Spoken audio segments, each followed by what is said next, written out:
So hello everybody again. Thank you for joining me today with January's Desperately Seeking Signatures webinar. My name again is Laura Froyam and I'm the Sales Director here at CDI.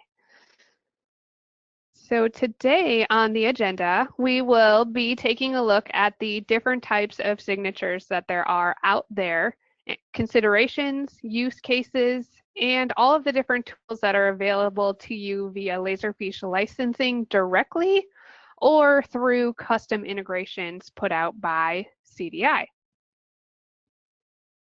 Additionally, throughout this presentation, if you do have questions, feel free to put your questions through the chat and I will address all questions at the end.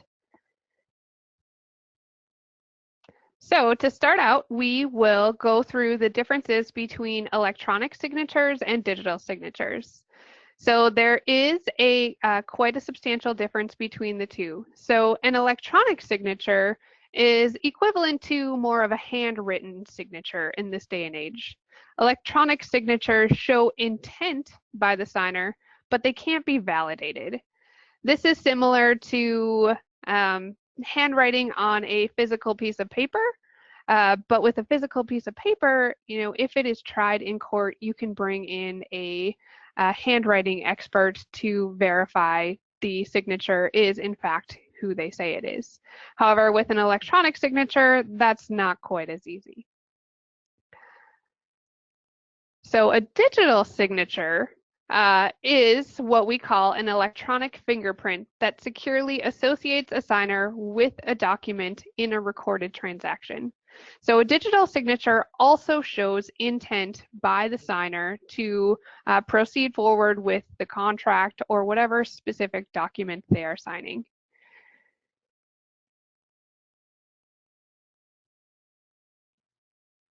So which type of signature is right for you? Well, you can start off by asking yourself this question. Are you looking for a legally binding signature or not? So that's the main differentiator. Digital signatures are legally binding, electronic signatures are not. So there are a ton of different use cases out there for your organization. So whether you're in sales, HR, finance, it depends on what your team's needs are. So if you are doing sales order processing internally and you just want to verify that your accounting representative completed the sales order and it goes to the next person for review, maybe you don't need a legally binding signature, or maybe you do. So it's dependent not only on what your organization requires, but also if you are a government or a federal agency, it depends on the requirements there too, and specifically for your state as to whether or not they will accept digital signatures or not. Or maybe you're in the financial sector and you've got a custodian that accept digital signatures, but only in a specific way. So there's a lot of dependencies around what type of signature is accepted by your organization or your third party. And if you ever have any questions about those, you can definitely reach out to the city's digital team and we are more than happy to assist you narrow down what type of signature is the right fit for you. But I love this use cases page here because it gives so many different types of use cases for digital signatures. It's not just for contracts. It's not just for PTO requests. There's a number of different areas that you can integrate signatures. So let's take a look at the law. So in the US, e-signature law is governed by the Global National Commerce Act, which is e-sign, and the Uniform Electronic Transaction Act.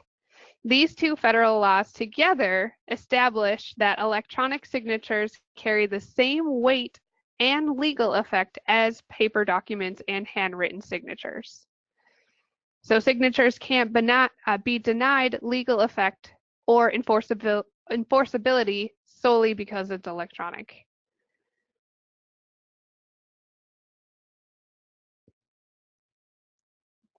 In addition to those laws, the digital signature world, such as DocuSign and Signex, use PKI technology, which is public key infrastructure technology, to provide the highest level and security and universal acceptance. So, like digital signatures, handwritten signatures are unique to each signer. For example, DocuSign uses the following specific protocol, PKI, required, and it is a mathematical algorithm that generates two long numbers called keys. One's public and one is private. So when a signer electronically signs a document, the signature is created using the signer's private key, which is always securely kept private by the signer, and the mathematical algorithm acts like a cipher, creating the data matching the signed document called a hash, encrypts the data, and results in the digital signature. The signature is also marked with a time and date stamp, so that if you need to take a look at any of that specific audit trail on the document, it's available. And we'll take a look at what that algorithm and the signature mark looks at a little bit later on. So as I was doing my research, I found this fun fact. So over half of what signatures celebrity autographed memorabilia is thought to be forged. And only about 6% of autographed Beatles memorabilia is authentically signed. So hopefully you attendees didn't spend, a good deal of amount of money getting some Beatles signed memorabilia. So some of the benefits on digital and electronic signatures is obviously a faster turnaround. With the signature options that we're going to go through today, you can incorporate into your Laserfiche processes, whether it's a Laserfiche digital signature or it's part of an integration. You get a much faster turnaround, and again, you can incorporate it into your workflow process within Laserfiche. You can sign documents on the go. Again, with a lot of these options that we're going to be going through, you have the ability to use your phone to sign, or a tablet, and reduce costs. So you don't have to print out the paper, mail it, scan it back in. So there's not all of that administration overhead as well. And then that all comes together and creates a more improved client experience. It's more seamless and streamlined. So what type of options do you have? Today, we're going to take a look at Laserfiche digital signatures, Laserfiche stamps for electronic signatures, the digital signature kit integration, DocuSign, Signex, and the co-signed DocuSign signature appliance. There are also others out there. I know there's Adobe eSign that we've got users using, but we're going to focus on these other 5. So to start out, there is Laserfiche digital signatures. Laserfiche digital signatures is available to the Rio and Avante platform and is bundled in with subscription or the Laserfiche cloud platform. Laserfiche digital signatures are for internal use only. So if you've got documents that are getting passed from one person in the organization to the next person and you're looking for digital signatures, that's something you could accomplish with Laserfiche digital signatures. Then you wouldn't necessarily need to purchase a third-party program such as DocuSign. You can just have it included with your Laserfiche licensing. So let's take a quick look at that. So Laserfiche digital signatures require that your team or each of your users have and create a personal certificate. That personal certificate can just be downloaded online. There are Windows certificate stores. You could just use Google to do a quick search, and then you could find that digital signature certificate that could then be incorporated and installed into your Laserfiche system. And then it's just another type of metadata. So as your document flows through the workflow process, if you need to go ahead and sign off, let's say you're compliance, you need to sign off that that document looks appropriate, or maybe it's part of a marketing workflow and you require signature, You can just simply open up your document, go into the metadata section, sign your document, and then that will place a seal on the document. So something important to note about Laserfiche digital signatures is that it's not actually a signature on the document. So you won't see any, typed writing verifying somebody's name on the document. It's just within the metadata. So you can see the time date stamp of the signature and the little seal saying that that person has signed. Again, Laserfiche digital signatures are for use internally only and will not be passed on if you send the document out. So another type of Laserfiche signatures that you could accomplish as part of a workflow or whatever it may be is just using a Laserfiche annotation. So Laserfiche has stamps. Hopefully a majority of you are familiar with the Laserfiche stamp option, but you could essentially create yourself a signature stamp. And there you go, you've got an electronic signature.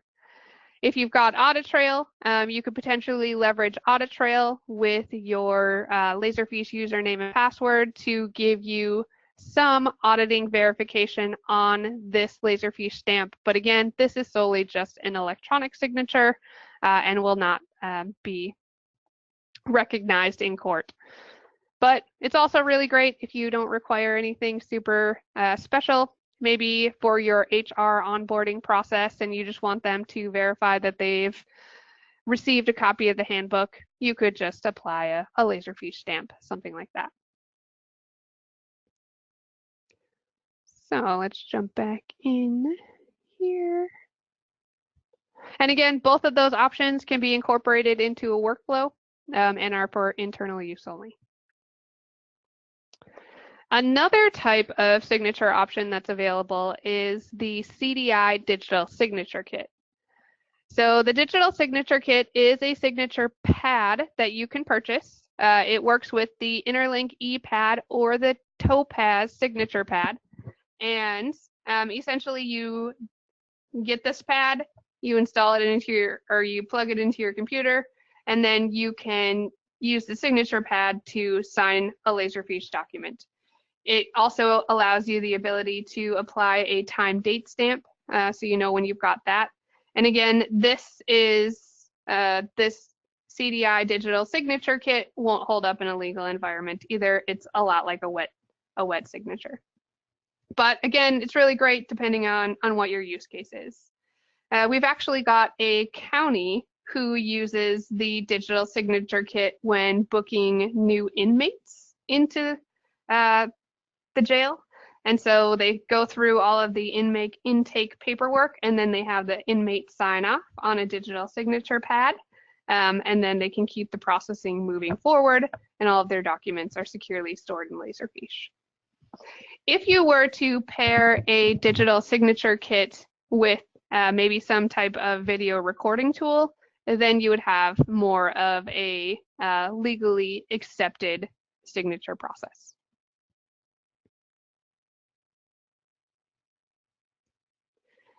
Then we will jump into our DocuSign and Signex integration. So DocuSign and Signex are additional integrations that can be purchased and added onto your Laserfiche system. Both of these integrations interact the same way, so they will allow you to push documents out of your Laserfiche repository just by a toolbar button. You can incorporate a document to be sent out for signature through a workflow process. And then once those documents have been signed by either one or more end recipients, those documents are then returned into your Laserfiche repository and then can continue through a workflow process. You can get real-time status updates within your Laserfiche metadata, and we can pull in all of the XML information pertaining to that signature and the signer so that you have that valid documentation on your legal signature.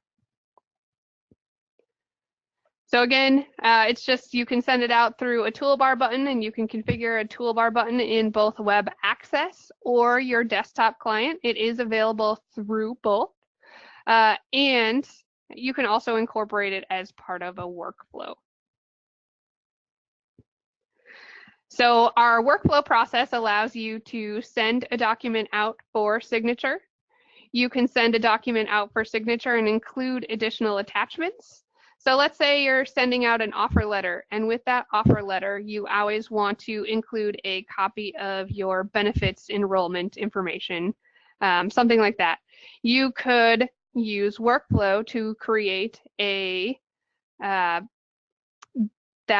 welcome document for that prospective employee, and then include the attachment and send it out. And then again, once they sign it, it comes back into the repository and can kick off the rest of the process from there. We also have the ability to retrieve the XML information. So during the demo portion of this, in just a minute, we'll take a look at if a user fills out form information on the DocuSign document that they are signing, that XML information that they complete can be pushed in and update the metadata in your Laserfiche system. That'll make more sense when we take a look at it shortly.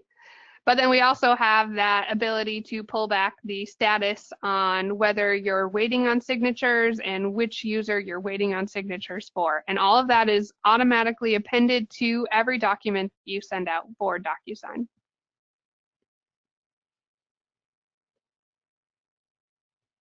All right, so let's take a look at a couple demos.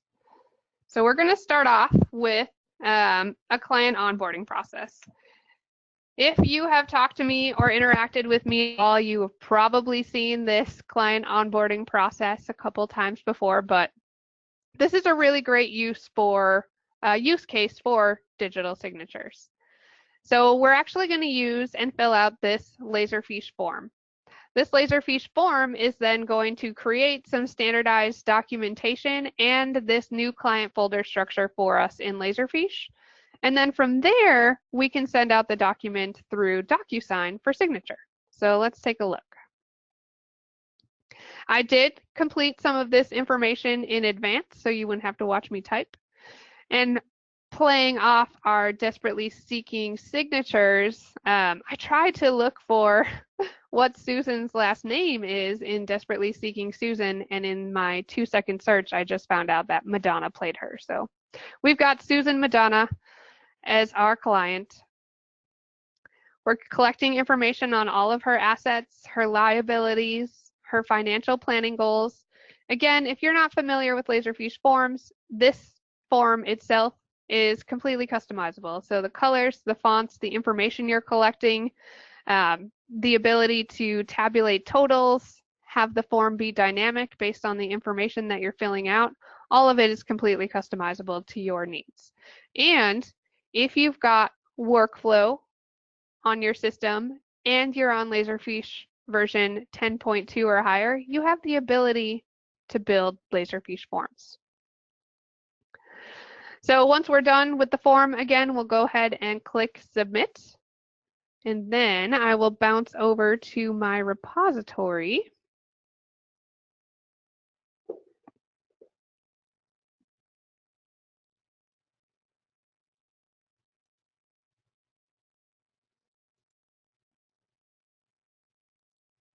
I thought it was going to fail, but we're good. We're good. So it went ahead and submitted it. And now here, if we take a look in our client files, we can see created today at 1:21, we have our new Susan Madonna folder. It created our standardized folder structure. So I just want to also point out that we're using this for new client onboarding. This is really great for vendor onboarding or vendor management. You can do this same type of process for HR onboarding or any process like that. So if receiving some information kicks off standardized documentation on your end, we can incorporate that into Laserfiche. So I'm just going to go ahead and click on the new client questionnaire. Actually, I'm going to go into the investments folder, take a look at the pending account opening. So this is where we bring this back to our signature capability. So the demos that I'm going to show today are all with our DocuSign account. And so here I'm just going to initiate a DocuSign document to be sent out. So you just highlight the document in your repository. This is how you do it manually. So you just highlight a document on a one-off basis, and that's going to push it into DocuSign for us. And within DocuSign, if you've got standardized document templates that you use over and over and over again, you can configure a template in your DocuSign account. So here, DocuSign recognized our Schwab account transfer document type, and we can go ahead and just apply that template to the file. So that's going to add the signature fields in all the appropriate spots so that we don't have to do that every time.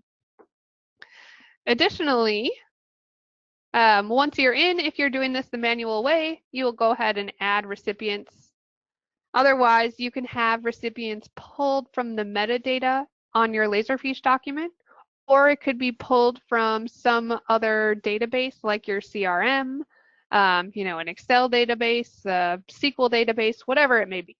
So I'm just going to type in my information.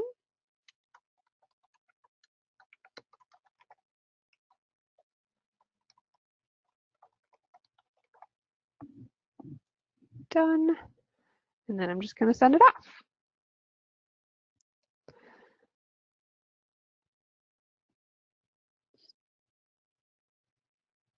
So once you send a document out, again, if you're doing it manually, it will always just default you to this this DocuSign splash page. You can just go ahead and X out of that. So if I pull up my email,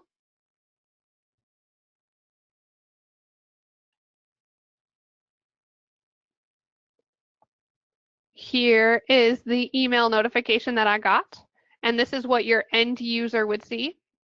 You can customize the email message if you'd like. That's something that you have the option to do when you're configuring the DocuSign template.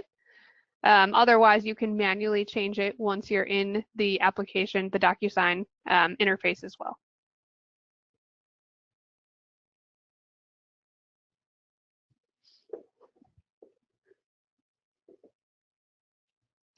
So it's just going to walk me through what to do.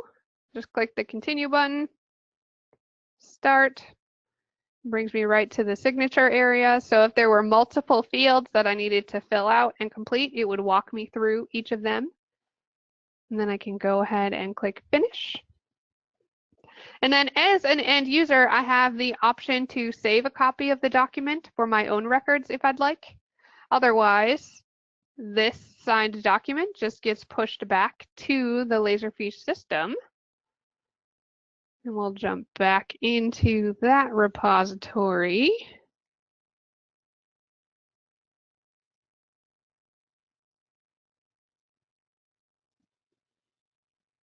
And before that document comes in, I'm just going to go ahead and show you the metadata.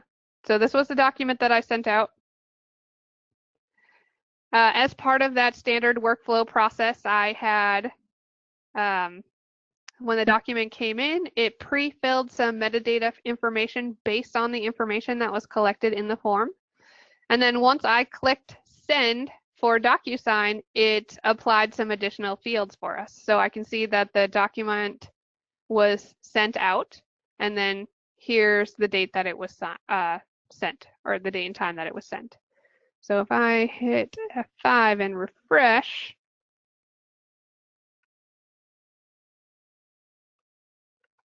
eventually our signed document will pull back into our repository here. But it seems like it is taking a little bit longer, but we'll get to see this with another process as well, so you'll be able to see it get pulled back into the repository. But essentially, when a signed document comes back into your Laserfiche repository, it comes into the system as a PDF and as a new version of the document. And then when the file lands in the folder after being signed, again, you can have workflow pick it up, rename it, route it around appropriately, however you would like to see that managed from there. So let's take a look at another process. So I have,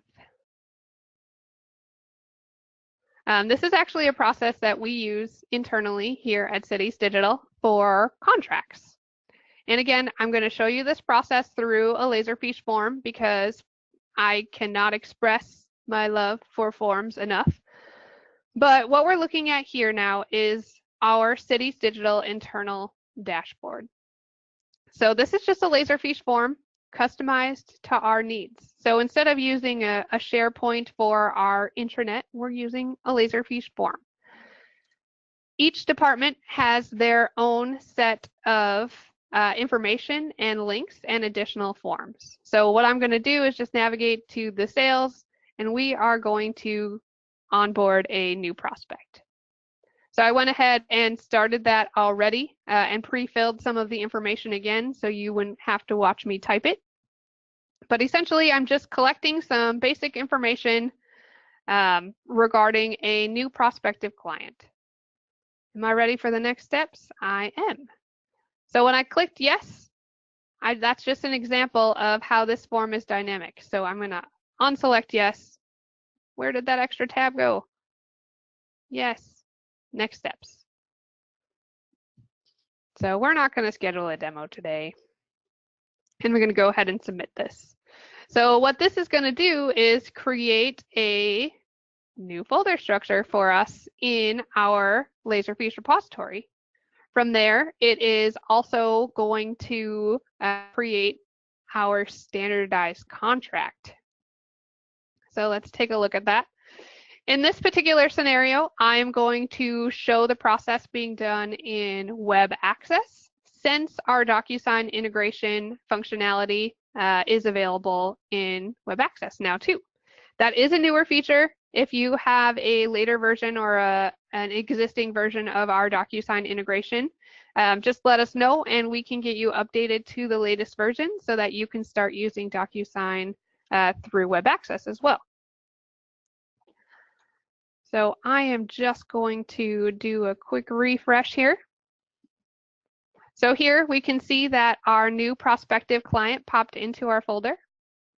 I'm just going to go ahead and open up the folder. And then within it, we have, again, some standardized documents being populated every time. So we've got an instance of the Laserfiche form that we submitted. We've got some additional just basic information. So here is our standardized Cities Digital contract. I'm just going to go ahead and select it.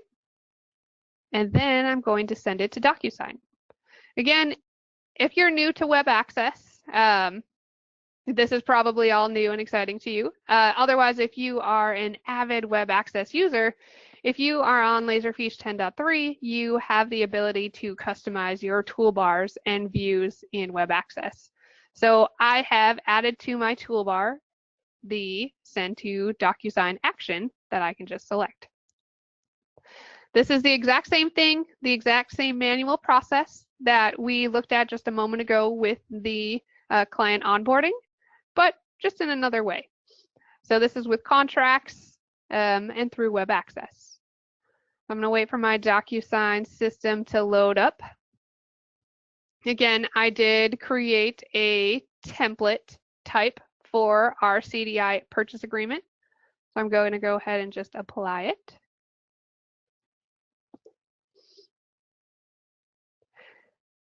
And then from here, again, this recipient information could be pulled in from the Laserfiche metadata.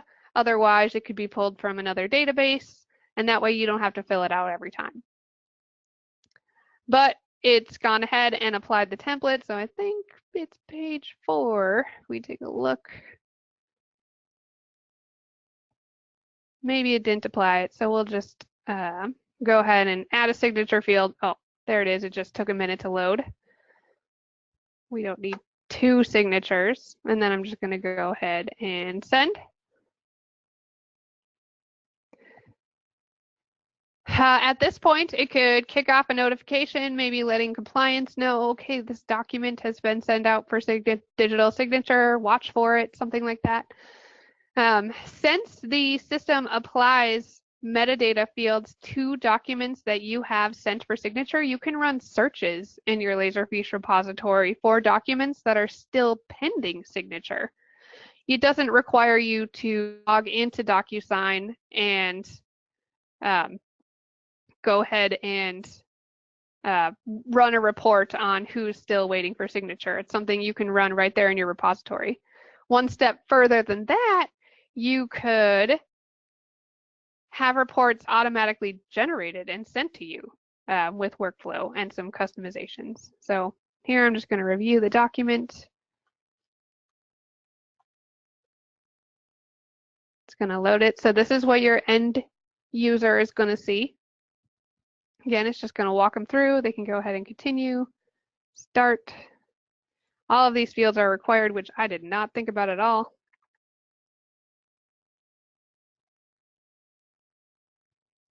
I am accepting email invoices. I think that's a great idea.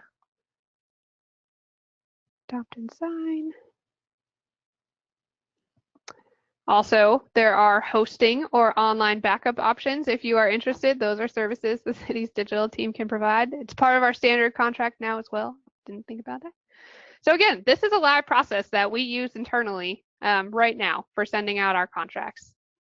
Very easy, just collect, we go through our basic collection of information on our prospective client, and then the system does the rest for us. So now, if I log back in to our Laserfiche system, do a refresh,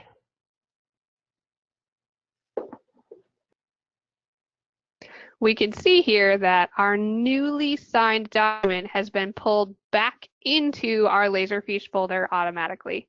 So again, you can send it out as a Word document or really any type of file.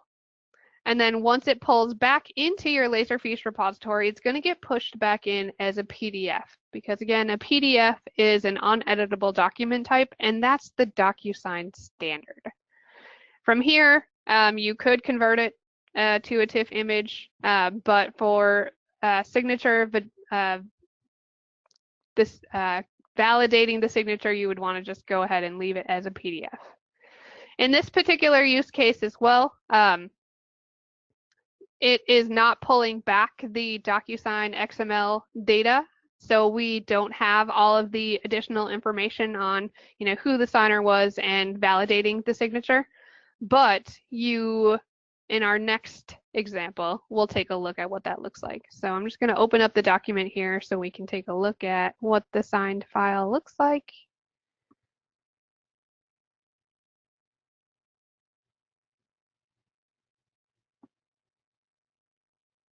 So here it is, it's populated all of the information. So all of those fields that we filled out in DocuSign pushed it onto our form for us. So if you don't have the information up front and you want to collect it, you can have your end user fill out metadata information or template information or form information in that DocuSign form, and then it can push and pull back into your Laserfiche repository, and you can do whatever you need to from there with workflow. So let's take a look at our last example. So I am bouncing around repositories. I don't know if any of you avid users happen to notice that, but in this last scenario, we're going to take a look at an HR W-4 process. So again, I did some pre-generation, so you can kind of take a look at how this will work. And I am going to send a new W-4 out to Laura Froyami. So that is not my last name, but I'm going to use this as an example. So here, in this particular use case, again, I've got a new employee, and so I'm just going to go ahead, I created the folder, and then I'm going to start a business process on this folder. You can either start a business process, or you can have a workflow kick off automatically when that new folder is created. But for demo sakes, I just have a business process. So a business process, again, is an on-demand workflow.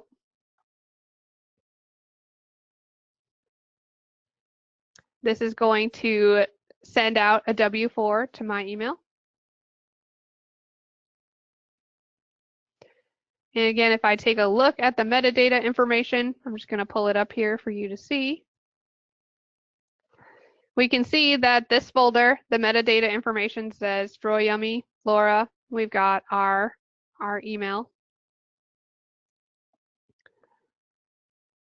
Then we will wait just a moment for this DocuSign to come through to my email.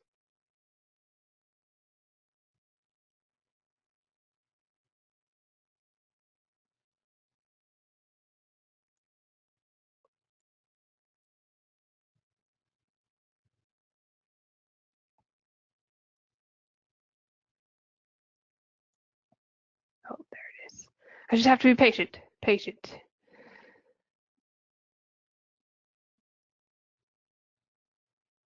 So again, here's our email. I am the applicant. I'm going to go ahead and review the document.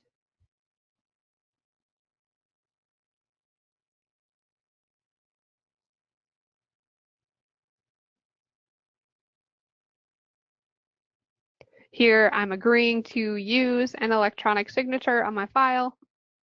Continue.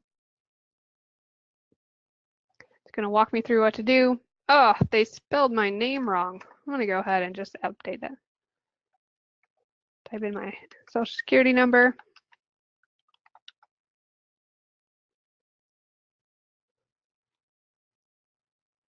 And finish.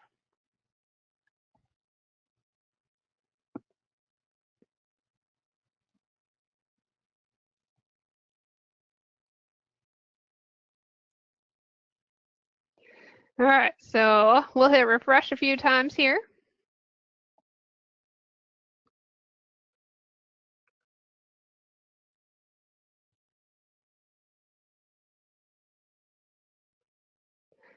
I don't know if you caught it, but if you were watching the screen, it went ahead and updated the spelling of my name. If we go in and take a look, we can see that there is now 2 documents in this folder where there wasn't any before, which I did forget to show. But here we have 2 documents.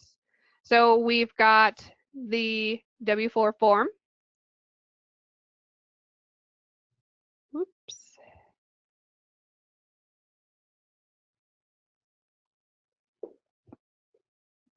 And we have the envelope certificate information to show us the signature information. So here's the W-4, Laura Froyam with all the appropriate information.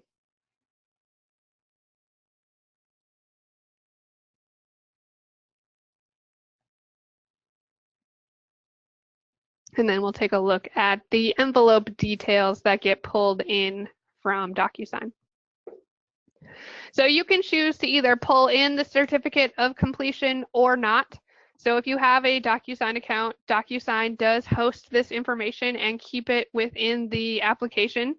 But if you ever want to retrieve it, you have to either go into DocuSign and manually get it. Otherwise, as part of your process in Laserfiche, if you want to be able to validate all the signed documents, we can, again, just pull this in with the workflow activities as part of the integration.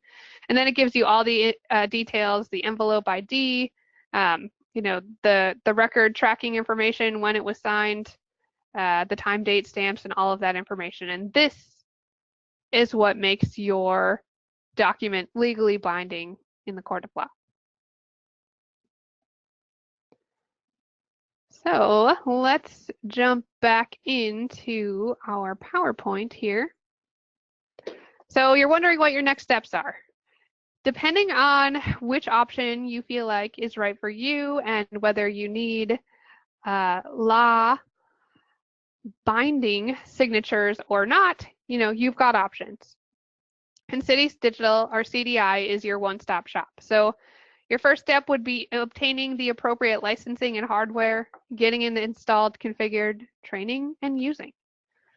If you want to go with an integration, you would need to also get a DocuSign or Signex account, potentially the digital signature kit hardware. All of these things are components that CDI can assist you with. You would also need Laserfiche 9.0 or newer, Windows 7 or newer. And if you're going with DocuSign or Signex, as a requirement of those applications, you would need an SSL certificate, that single socket layer that encrypts your data transmissions through the internet.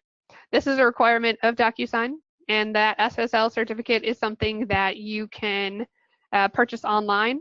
It's inexpensive. I've seen them range from $35 to hundreds of dollars, depending on what your needs are.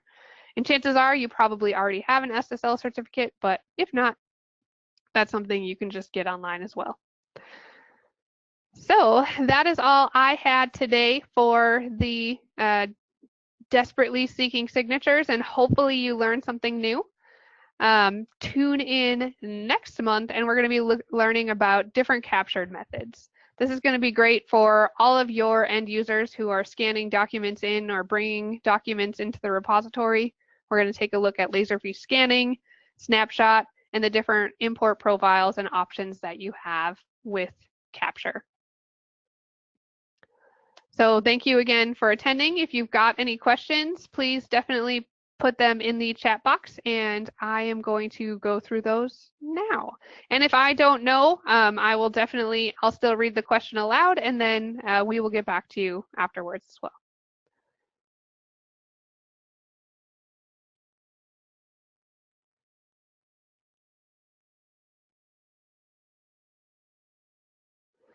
So I have a question here. When you say internal, you mean anyone who has access to the repository. So that question came in early on during the presentation. So yes, if you are using digital signatures through Laserfiche or using the Laserfiche stamp, that would be, you can set that up for any user who has access to the Laserfiche repository. So if they have full user access, they would have the ability to use a digital signature through Laserfiche. But they would need to have full user access. It's not going to work for read-only users because they don't have the ability to make changes or interact with the documents besides viewing them. Got another question here. What are the DocuSign monthly costs and how is it structured? So DocuSign licensing, the DocuSign licensing itself is structured per envelope. And actually, it's per envelope and per user. But if you get multiple users, that combines all of the DocuSign envelopes. So essentially, think of a DocuSign envelope as if you were going to mail a FedEx package. So if you wanted that DocuSign document to go out to multiple signers, each of those signers is going to be considered a DocuSign envelope. So it's licensed per user.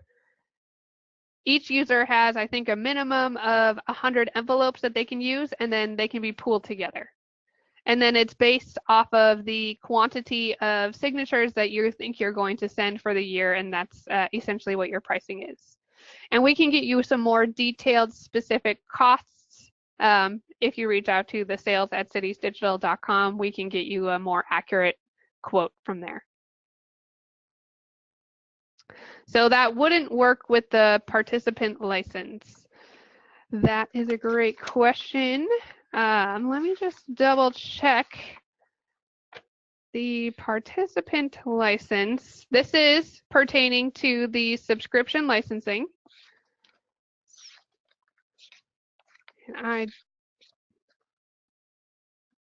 That would not work for the participant license because the participant user license in the subscription model only has the ability for read-only access into the repository. So no, it would not work with participant licenses on the subscription model.